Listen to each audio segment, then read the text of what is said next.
I've already reviewed the SuperBox S1, but this is the SuperBox S2 Pro, so it's at least one Pro more.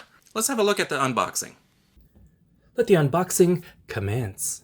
All right, this is the S2 Pro. As you can see, it's an updated model from the one I did last year, the S1. This is at 6K and 3D capability. I have no way of testing those, but so let's get this sucker open. Pa-boom! Looks like postal inspectors have been here. Okay, fine. But here it is. It's a slimmer case than the last model. I'm gonna do this now. Oh yeah. Okay. It's stuck to my hand. SuperBox. It's got the dual antennas already attached. Looks like you got your standard connectors, IR, AV, DC, HDMI, LAN, SPDIF. Okay, all right. Two USB ports and a micro USB. Two USB ports and a MicroSD card. Reset button. Nothing on here. And also a difference. This guy has a display in front. The other one didn't. Let's see what this comes with. Fancy remote. All right. Throw some batteries in that. HDMI cable. Could always use another one of that. The power cord. And that's kind of all you need. And you got your instruction book here. Looking at the box, the specs are largely the same. Dual Wi-Fi, 2 GB of RAM, 6K, which I still can't test. My TV only goes up to 4. So a lot of the same features. The device has a larger footprint than the first one, but it's slimmer. It also has an LCD display with a clock. And what isn't better with a clock? 2 antennas on the back for a more stable connection. In the old days, we used to try to get a better signal by doing this. So I imagine most updates are under the hood. First, this is an Android device, and this is upgraded to Android 9. The S1 used 7 or 8, I believe. Also improved real-time transport protocol. That just means less buffering. Setup is a breeze. Simply connect to your Wi-Fi and install your apps.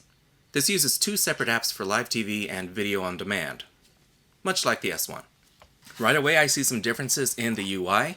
The S2 includes shortcuts to your favorite apps on the main screen, which is nice.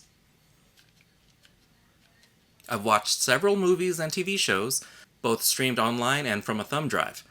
Compared to the S1, this interface is snappier. It's more responsive to my remote, and I haven't had as much buffering. I have run into 1 or 2 shows that buffer consistently. Only those shows. I'm not sure what that's about. Everything else, so far, has been fine. With the live TV feature, you can watch television channels from all over the country. Kinda interesting to see the news from other cities. This is also nice when traveling. Would I own one?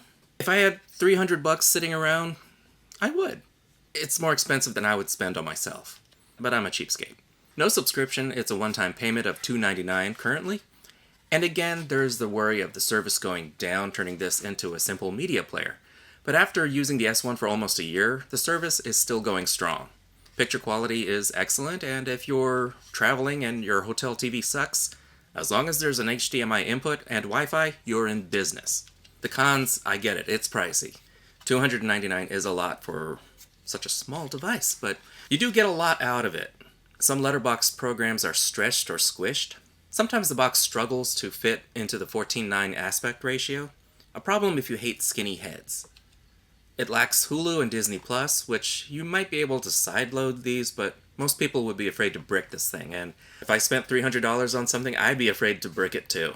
But it's only a con if you want an all-in-one device. Otherwise, not a big deal. Occasionally, this device needs to be power cycled when it's been off a while. If it won't turn on with the remote, I have to unplug it and then plug it back in. And then it works just fine.